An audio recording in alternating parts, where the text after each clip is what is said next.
Halo sahabat semua dimanapun saat ini Anda berada. Saat ini saya sedang bersama dengan Pak Hendri Susanto, seorang murtadin yang saat ini mengasihi Tuhan, melayani Tuhan, dan mengalami perubahan dalam Tuhan tentunya. Untuk itu saya akan segera bercakap-cakap dengan hambanya. Mungkin bisa menyaksikan tentang kebaikan Tuhan dalam kehidupannya, ya, bisa memperkenalkan diri, ya. Setelah itu ceritakan sebelum dan setelah terima Yesus itu apakah ada perubahan seperti apa itu. Kalau ada perubahan yang seperti apa, mungkin bisa diceritakan. Oke, terima kasih dengan Pak Tono. Shalom, selamat pagi. Assalamualaikum warahmatullahi wabarakatuh. Pagi ini saya berbincang dengan Pak Tono mengambil sebuah topik adalah kesaksian rohani. Bicara soal rohani itu adalah sebuah pilihan pribadi. Kalau saya dulu dan sekarang mengalami sebuah perubahan, itu bukan karena kemauan saya, tapi ada sebuah tindakan daripada roh, ya, karena kita adalah makhluk roh. Kalau bukan karena kerja Roh Kudus, saya nggak mungkin mengenal yang namanya isi Alkitab itu seperti apa. Jadi adalah isi Alkitab merupakan tuntunan ilahi yang tertulis, ya, dengan latar belakang, ya, saya ada di Islam juga, bukan Islam yang radikal, tapi ya ritualnya ya seperti itu bolak-balik. Artinya kita mengikuti sebuah tulisan yang sudah dipatenkan dan dihafalkan berulang-ulang. Dan ketika saya mengubah, ini dituntun oleh Roh Kudus, segalanya itu terbuka. Kita ingin tahu lebih dalam tentang apa yang lama. Jadi cara kita memandang kitab suci itu sendiri adalah secara total. Inilah luar biasanya cara kerja Roh Kudus mengubah hidup seseorang dari yang tadinya tidak tahu, yang katanya sekarang jadi real, walaupun semuanya sekarang dalam proses pencemaran. Ya, jadi itu semua karena karya Roh Kudus ya Pak ya. Karya Roh Kudus, bukan karena dibeli orang, dikasih. Dan saya juga tidak menjelek-jelekan. Ya, Yang saya rasakan dorongan daripada Roh Kudus itu untuk membawa saya, ngasih tahu, coba buka, lihat, baca, buka, lihat, baca. oh, melalui Alkitab itu ya, yang dibaca itu ya. Tapi sebelumnya Pak Hendri ini sebelum jadi Kristen sholat juga ya. Oh ya, itu rajin Ya. 5 kali sehari 17 rakaat. Apa yang membuat Pak Hendri ini tertarik untuk baca Alkitab waktu itu? Karena kita dikunci oleh satu kata yang namanya haram, tidak boleh. Tidak boleh. Tidak boleh, dilarang keras, itu nggak boleh, itu haram. Ya. Pokoknya jangan banyak tanya kalau udah kata haram. Itulah perintah yang Allah katakan di dalam Al-Quran, yang disampaikan oleh para ustadz pada saat kita ikut pengajian. Ya udah, saya patuh. Ya, terus? Jadi ini kita terbelenggu, ya kita patuh aja. Terus kok bisa mengambil Alkitab dan membaca itu? Ya karena dibongkar roh Kudus tadi. Oh, Roh Kudus. Roh Kudus yang bisikin, bongkar baca. Akhirnya Pak Hendri mengambil Alkitab itu. Akhirnya itu saya baca, ternyata hanya sebuah tulisan biasa. Buku ada penyusunnya, ada lembaganya gitu. Lalu apa yang ditakutkan dalam hati saya? Ya sudah, ya saya buka aja. Nah, setelah membaca itu saya apa baca, yang didapat? ternyata cerita lengkap tentang apa yang sudah disampaikan waktu itu saya ngaji, itu lengkap semua ada di dalam Alkitab. Ada semua ya. Sementara kalau di dalam Al-Quran itu hanya dibacakan beberapa ayat lewat ustadz, dan kita nggak perlu buka buku, nggak perlu tahu artinya juga, nggak perlu tahu artinya juga, dengarkan aja apa kata si ustadz atau ustadznya menyampaikan, yang kita dengar. Kalau di Alkitab kita dituntun dibaca dalam bahasa Indonesia, kita mengerti. Jelas sejarahnya ini, sejarahnya tidak lompat-lompat. Ya. Ceritanya runut ya. Rapi. Nah dari situlah kita memulai, lalu punya hikmat dengan banyak gaya bahasa yang dipakai gitu kan. Yang tadinya saya didoktrin atau diajarkan bagaimana mungkin kau bisa melihat Tuhan, Sang Pencipta itu, melihat ciptaan, kau nggak sanggup. Nah, cara berpikir itu setelah kita baca Alkitab dirubah. Iya, ya. Dan ada satu, saya tertarik banget dengan sebuah kalimat yang mengatakan Tuhan turun ke bumi dalam rupa manusia. Itu yang membuat tertarik Iya, ya. itu apa sih gitu kan? Tidak tertarik tuh. Nah, ini pun dimulai dari saya berterima kasih sekali secara natural. Saya mengenal Kristen itu bukan di Indonesia. Oh, waktu di mana gitu? Saya mengenal Kristen itu di Amerika, di Pennsylvania. Oh, itu waktu pas apa itu? Saya tuh berhenti kerja, lalu saya pergi ke sana, saya kerja di sana. Saya cari dolar. Waktu itu ya. Saya berhenti. Itu tahun berapa, Pak? 99.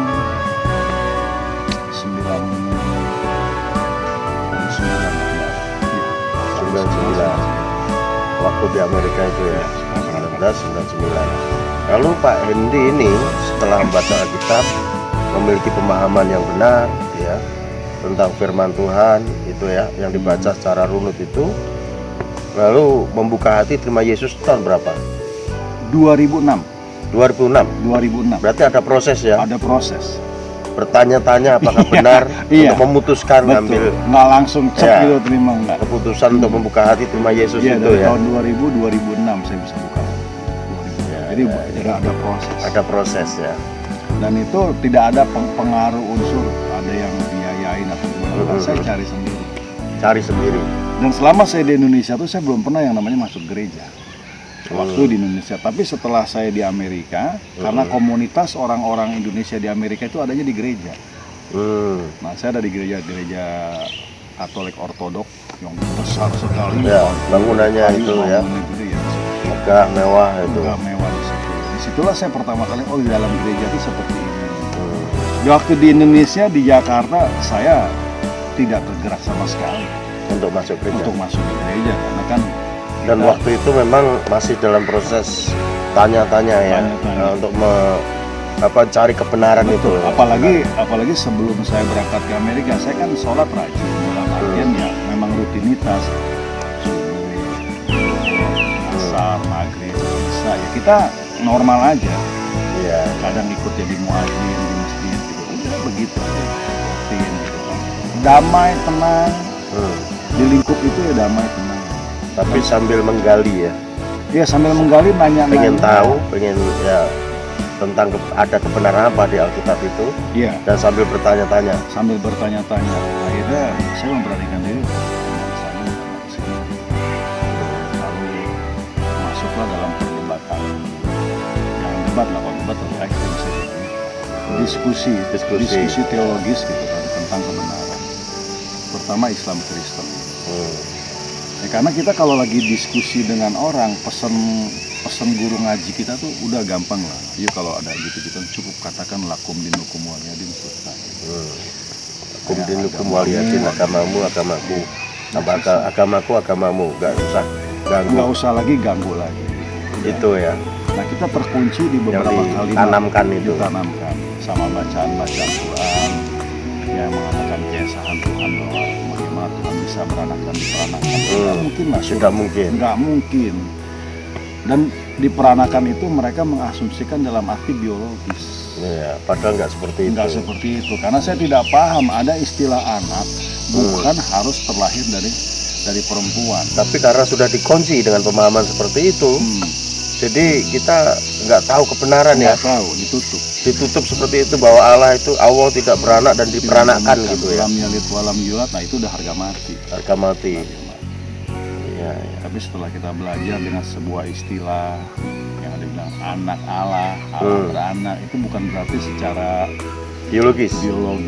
Allah sama Allah kawin, Tuhan sama Tuhan kawin gitu kan. Itu pemahaman yang salah itu. Tuhan. Iya. Ini pemahaman yang salah. Iya. Lalu dikasihlah sebuah istilah, ya kan, terminologi bahasa, kata-kata ini loh, ini anak kunci, ini emak kunci.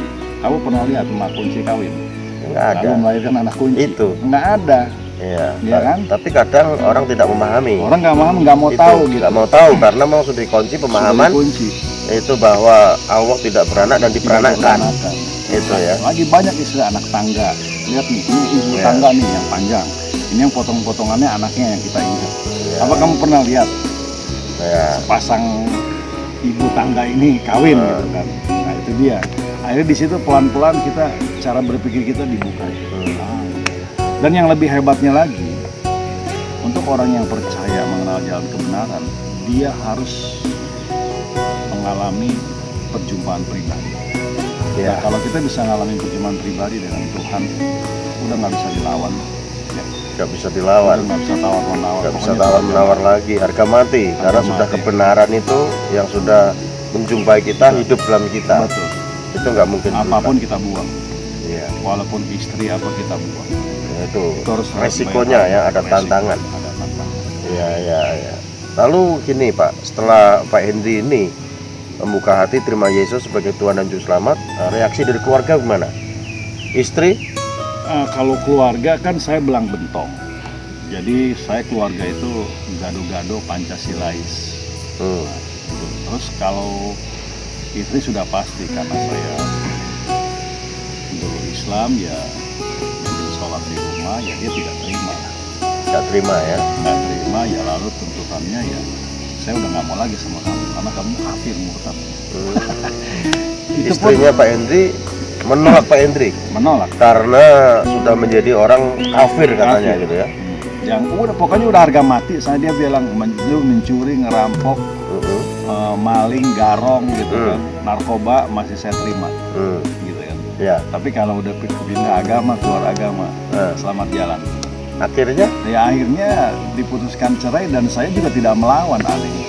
Iya. Pada saat itu saya tidak mau serang balik, saya cuma diem aja. Pada saat itu pikiran saya itu hanya tertarik pada satu kata, akulah kebenaran itu.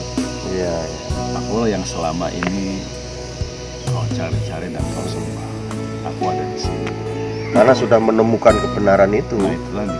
sehingga ada harga yang dibayar Ada ya. harga yang dibayar. Harus Saya, kehilangan istri. iya, saya udah nggak musingin lagi perkara-perkara gitu ya. Saya jalan, pikiran Iya. kosong. Lalu saya ingin tahu di Jakarta, di Indonesia tentang gereja itu apa. Ini benar-benar saya tidak tahu gereja. Iya, karena latar Karena belakang latar kan belakang jelas. kan dia dari masjid ke masjid, masjid ke musola, pergaulannya juga, gitu Iya. kan. Dengan benar-benar di lingkungan Betawi yang rata-rata memang mayoritas paling banyak Islam. Iya, iya. Penghafal Quran yang mereka nggak perlu tahu artinya yang nggak masalah, Yang penting lakukan. lakukan. Itu sekalipun nggak tahu arti ya. Iya, tahu arti. Tapi begitu kita tahu arti lucu. Banyak hal-hal yang Banyak hal yang aneh. aneh Lalu gitu ya. ketika kita menerjemahkan, oh itu cara menerjemahkannya nggak begitu, tafsirnya nggak begitu. Wah makin capek saya. Iya. Ya kan kayak contoh kata di dalam Quran ada kalimat kami. Kalau Esa sama dengan satu tunggal, kenapa? Karena menggunakan kata kami gitu kan. Ya tapi mereka kalau saya ajak ngobrol begitu tetap aja ngebalik-balik. Iya. Susah. Soalnya sudah Udah terpatri. terpatri bahwa apa yang diimani, dipercaya itu adalah kebenaran. Iya, Sehingga dia terus membenarkan diri betul. dengan apa yang dia percayai itu ya. Sehingga nggak bisa memandang, melihat kebenaran yang sejati. Gitu. Dan itu dibilang harga mati. Sama seperti saya waktu saya menjalankan di musim itu harga mati. Iya. Sepertinya memang benar kalau kita nggak melakukan rutinitas ibadah itu ada yang hilang gitu. Iya. Jadi Iya. kalau tidak johor mungkin Pak Romo juga nggak iya, sama ada kan, sesuatu waktu yang Pak hilang. Islam. Iya. Kayaknya kalau belum sholat janggal gitu. Mm-mm. Makanya banyak orang yang lagi dalam jalan belain untuk berhenti lagi bawa kendaraan, Benar, lalu iya. dia sholat dulu walaupun cuma 5-10 menit. Betul. Dan Nah. itu di jam-jam tertentu. Di jam-jam tertentu. Lewat itu batal. Udah Nggak bisa. waktunya udah habis. Waktunya habis. Dibatasin. Nah. Tapi kalau di Kristen kan kagak. Iya. You mau kapan aja, mau gaya apa, Nah. di mana, dengan siapa, tidak perlu memikirkan penyucian diri. Kenapa? Tuhan berkata sembahlah aku di dalam roh dan kebenaran. Iya. Jadi dia itu adalah roh dan kebenaran. Tidak dibatasi dengan ruang dan tempat, menghadap Betul. ke kanan, menghadap ke kiri. Itu nggak penting lagi. Iya. Jadi kita nggak pusing nyari-nyari arah, oh disalah nggak nih? Kalau salah arah, kita sah nggak ya? Nggak mikirin gitu. Iya. Pokoknya cukup tekep tangan, tarik, Pejamkan mata, dalam hati niatkan. You mau berdoa apa? Dan lebih hebatnya doanya ini unlimited. Iya, kapan saja, kapan saja, batas ruang waktu. Betul, bacaannya pun apa saja. Nggak perlu dibatasnya harus baca ini sekian kali. Harus baca ini amalkan sekian kali. Nggak perlu. Iya, iya. Cukup niatkan kamu mau apa.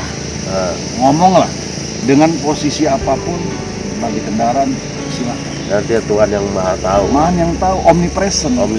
Maha hadir. Ya, dia nggak harus kita di satu tempat tertentu, waktu tertentu, menghadap ke arah tertentu. Kemana? Iya, kemana saja. Itulah Tuhan kita ya. Betul. Yang maha hadir, dia roh adanya. Dia roh adanya. Jadi kita bisa jumpai kapan saja, di mana saja. Itu enaknya ya, Setuju, enak. Maka yang dulu saya tidak tahu juga jadi tahu. Di dalam hadis juga dikatakan bahwa kenapa di Al-Quran ada salah satu tokoh yang dikatakan Nabi. Dia mengatakan dalam hadisnya yang berbunyi Isa fa innahu rohullah wa kalimatuhu. Ya kan, Isa itu adalah roh Allah dan firman-Nya yang hidup dari kalimatnya. Pertanyaannya kenapa harus dia, tidak yang lain? Berulang-ulang kalau saya ketemu teman saya, kenapa harus dia? Iya kehendak Allah. Iya kehendaknya kenapa sama dia? Kenapa nggak ke yang lain? Iya, iya. Ini kan jadi satu pertanyaan besar. Iya, kalau dia kalimatullah berarti kalimatullah kan berarti itu datangnya Allah sendiri. Iya. Bukannya diciptakan. Jadi ada bagian dari Allah itu yang keluar, yang menjelma, nuzul. Ya. Nuzul menjadi. Kok begitu? Ya memang maunya begitu, Pak. Nggak bisa kita bantah. Ada memang aturan main yang memang baku dan kita nggak bisa nawar. Ada yang gitu ya penjelasannya. Iya, harga mati, Pak. Harga Nggak bisa. mati. Kayak langit begitu tinggi, semakin kita ngeliat jauh seakan-akan langit itu turun. Padahal begitu kita samperin, nggak ada ujungnya. Dan lebih antiknya lagi, ini langit nggak ada tiang loh. Iya. Tidak ada tiang penyangga. Kok begitu? Ya memang begitu. Memang begitu gitu. Jadi kalau dalam ajaran Kristen ada Bapa, Anak, dan Roh Kudus, kok bisa begini? Ini buatan manusia? Enggak, memang begini. Lihat aja ruas jari kita. 1, 2, 3. Lalu tubuh kita, kepala, badan, kaki, tangan, ya, pergelangan, sikut, sama bahu. Itu semua bagian dari tubuh. Bagian dari tubuh. Oh iya. Tubuh, roh, jiwa. Kok begitu? Bagian dari manusia. Bagian manusia dan nggak bisa ditawar. Nggak bisa dipisahkan. Memang begitu. Iya. Kalau manusia tanpa tubuh apa namanya? Mati. Jadi tiga ini nggak bisa dipisahkan. Manusia tanpa roh mati juga kan? Mati. Iya. Jadi nggak bisa dipisahkan. Nggak bisa dipisahkan. Bapa, Anak, dan Roh Kudus. Sebenarnya setelah saya di dalam Islam pun ada 3. Cuman mereka tidak mau mengakui. Iya. Coba Bapak waktu sholat kita sholat, itu ada bacaan terakhir namanya At-Tahiyatul. At-Tahiyatul mubarakatuh salawatu sayyibatulillah. Itu kan ada Allahumma sholli ala sayyidina Muhammad wa ala ali Muhammad kama barakta ala sayyidina Ibrahim. Ya. Wa ala ali Ibrahim ujungnya fil alamina innaka Hamidun Majid. Pertanyaannya, ketika kita membaca rangkaian surat ini, bisa nggak salah satu tokoh saya cabut? Mohon izin Pak. Salah satu saya tiadakan gitu, bisa nggak? Kan dia nggak berani. Iya nggak berani. Tapi pikiran dia nggak terbuka. Walaupun kita tidak menyembah dia, kita menyebut namanya. Menyebut namanya di dalam ibadah itu kan ibadah. Yang sakral, yang hukumnya ritual, sangat pribadi. Dalam ibadah. Itu nyebut nama itu nyebut juga. Nama Ibrahim dan Muhammad. Kenapa tokoh ini disebut ya? Kenapa nggak ini ya, fokus saja. Nggak fokus aja satu kepada Allah aja kan, asa sendirian dia. Kalau emang dia tunggal, ngapain harus nyebut 2 ini? Itu PR buat mereka. Maksudnya buat kaum saya dulu itu PR. Iya, harus kita bukan direnungkan itu. Iya, bukannya kita menyudutkan. Coba tolong jawab pertanyaan saya. Dasarnya apa? Lalu siapa yang membuat kalimat, yang membuat bacaan itulah? Ya dong, apakah Allah tulis, lemparin ke bumi, cus, pakai kertas, lalu ditangkap oleh manusia, lalu disalin? Apakah begitu ceritanya? Itu, kan? Makanya saya bilang kalau ada teman-teman saya yang mengatakan itu mah Alkitab bikinan manusia. Yes, saya aminkan. Memang Alkitab itu ditulis oleh manusia. Manusia yang menulis atas ilham Roh Kudus. Tapi ilhamnya, pola pikirnya itu Roh Kudus. Jadi manusia itu, nabi-nabi, rasul-rasul itu menulis Alkitab bukan kehendaknya sendiri. Bukan. Kehendak Roh Kudus. Karena didorong Roh Kudus menulis itu. Sehingga tanpa salah. Tanpa salah. Itu. Dan dia ditulis oleh 40 orang lebih. Dan itu harus beda. Kalau sama namanya bohong, Pak. Iya, sesuai dengan karakter masing-masing. Iya, harus berbeda. Iya, karakter Paulus, karakter Petrus beda. Beda, nggak boleh Gaya sama. penulisannya Gaya juga penulisannya beda. Tetapi inti daripada berita itu sama. Sama, Ini iya yang itu. benar. Karena itu Tuhan kan yang Betul. mendorong para hamba-hambanya itu Iya. untuk menulis. Kan begitu ya. Beda ya jadinya. Ya. Beda. Jadi kalau dipikir harus sama semua itu namanya bohong. Kita ini Iya. bukannya keramik yang dicetak. Ya, bukan Ujung-ujung robot sama, juga bukan kita, robot. bukan robot. Kita makhluk hidup Itu. gitu. Jadi beda. Iya. Satu contoh ada peristiwa kecelakaan fatal di jalan tol kilometer 50. Orang pertama lewat. Benar Pak, tabrakan, kebakar, mayatnya kelihatan. Setengah jam kemudian orang kedua lewat. Teman kita kasih kabar, bohong lu katanya ini orangnya mati. Udah diangkat. Iya, iya. Orang ketiga datang, udah dibersihin Pak. Yang keempat datang nggak ada apa-apa, cuma bekasnya hitam. Tetapi memang yang dia lihatnya beda. Tetapi ingat, inti dari peristiwa itu sama. Sama ya. Telah terjadi kecelakaan maut di kilometer 50 yang mengakibatkan 5 atau 6 orang korban. Nah kalau Anda mau telusuri silakan ke rumah sakit, pasti ada orang ini. Ada. Tapi Buktinya kan ada. peristiwa yang dilihat oleh orang pertama, kedua, Beda. ketiga, keempat itu beda. Dari sudut pandangnya. Dari sudut pandang beda. Itu ya. Iya. Jadi pada saat pertama, pada saat kecelakaan kita menyaksikan. Setelah itu kita pergi. Mobil kedua ngelihat, itu dia melihat udah terkapar. Iya. Lalu yang ketiga datang lagi, udah Tapi diangkat. peristiwa itu tetap sama, ada Sama. kan begitu sama ya. Mm-mm. Jadi Alkitab juga begitu ya. Begitu. Jadi para hamba-hamba Tuhan ini menulis Alkitab itu dia yang lihat ya dari sudut pandang mereka, tapi intinya sama, Sama. kan begitu ya. Intinya sama. Jadi kalau kita mau buka hati tentang kebenaran, percaya deh, Tuhan duduk dan melihatin kita, karena dia ajaran dia kasih. Iya. Ya kan banyak yang salah pemahaman tentang ajaran perjanjian lama, perjanjian baru. Justru yang mengadopsi ajaran perjanjian lama itu sebenarnya Islam Iya. dengan ajaran Yahudi. Iya. Ya kan? Dipadukan. Dengan gaya-gaya Arab. Tetapi kalau ajaran Tuhan, memang salah Pak kalau Tuhan mau turun ke bumi jumpain kita. Ya nggak salah. Lah. Dia kan Tuhan Maha Kuasa, punya otoritas sesuai dengan bertindak sesuai dengan kehendaknya. Kan dia kalau dia mau kenapa? Kalau manusia ingin menjadi Tuhan itu yang Nah salah. itu yang salah. Kalau Tuhan mau menjadi apa saja bisa. Kan mau jadi batu, menjadi pohon Ya, dia bisa. kan dia Tuhan Maha Kuasa. Karena yang diselamatkan manusia, maka dia menjadi manusia kan Bukannya gitu ya. gajah kan. Bukan gajah kan gitu. Cuman kan dia kalau saya ngomong gitu dia selalu kunci itu berarti kita melanggar surat Al-Ikhlas. Dia surat Al-Ikhlas tentang sebuah bacaan yang mengesahkan Sang Pencipta yang berbunyinya Qul huwallahu ahad, Allahu samad, lam yalid wa lam yulad wa lam yakul lahu kufuwan ahad. Ini kan bacaan sholat tiap hari yang kita lakukan. Dan pada saat kita baca itu kan kita nggak mentransfer artinya apa. Pokoknya asal udah hafal baca, saja. lafaznya bagus, Ya, sah diterima, selesai, amin. nggak tahu artinya. Iya. Saya suka saya suka ledek begini dalam bahasa yang bahasa lucu sambil bercanda. Kalau kamu kasih kelapa, jangan kasih monyet. Dia bingung. Diputer-puter, didudukin. Apa ini? Karena dia bingung apa ini. Kalau mau ngasih kelapa sama tupai. Nah, Kasih sama dia korek. korek ya, dia tahu. Korek dibuka isinya apa nih? Isinya enak dia minum. Kalau pahit dia pergi. Kalau monyet nggak mau tahu. Nggak mau tahu. Digudung-gudung gitu kan. Gitu Ya, anekdot lucunya gitu kan. Nah tupai itu unik, dia udah korek, dia minum airnya. Apalagi dia bikin rumah. Ya itu. Kelapanya ini dia bolongin, dibikin Kelapa sangkar rumah. dimakan dulu. Kelapanya dimakan, airnya diminum, batok kelapanya dibikin Batoknya rumah. ada fungsinya juga. Iya. Itu Ini ya. anekdot lucu aja gitu. Iya, iya. Tapi ya kembali lagi saya setuju dengan bukan ungkapan dikatakan di dalam ayat suci ini, itu surat Al-Kafirun yang terakhir. Nah, Ya lakum dinukum walyadin. ya itu. Ya saya tetap pegang itu. Itu endingnya ya. Itu endingnya. Endingnya ya. Ending dari sebuah diskusi. Diskusi kalau yang- misalnya dia udah nggak mau ngelayani. Udah mentok ya. Mentok ya Udah itu. agama. Selesai. Saya juga sama. Ya. Lalu saya bilang bikin kopi, nggak usah ini kan, santai kita ngopi lagi, udah baiklah. Ya, memang dalam hal agama kepercayaan itu kan nggak bisa dipaksakan. Nggak Itu free will, kehendak bebas Kehendak manusia bebas. memilih. Setuju. Kan begitu ya. Setuju. Tapi kalau kita sudah tahu kebenaran, apa salahnya? Iya. Kalau kita membuka hati, Buka hati. menerima kebenaran itu, yaitu dalam Yesus Kristus Tuhan, kan Amin. begitu ya. Seperti Pak Hendi. Iya kan, sekalipun ada risiko, Ya. ada tantangan ya, Jangan. harus kehilangan istri, tapi Jangan mendapatkan sesuatu yang lebih berharga. sesuatu yang lebih berharga, yaitu jalan kebenaran Dan itu dalam buat Yesus kekal. Kristus Tuhan, dan itu keselamatan yang kekal yang Tuhan tawarkan, kan gitu ya. Ini Betul sesuatu sekali. yang berharga, Mahal sekali. mahal sekali. Nah, tentunya ada perbedaan ya setelah terima Yesus sama sebelum. Itu bisa diceritakan. Ada. Perbedaan itu rasa ketakutan. Yang pasti tuntutan yang paling besar itu jangan melakukan kesalahan. Itu di atmosfer otak kita seperti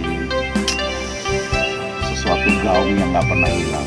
Jadi ketika kita ingin bertindak hal-hal yang negatif, yang buruk, itu nggak berani. Nggak berani, Iya. karena ada Roh Kudus Ada dan Roh Roh Kudus kita, yang kawal kita. sehingga Roh Kudus itu yang menyinsapkan kita akan dosa, menyadarkan kita, Selalu mengingatkan. seperti alarm.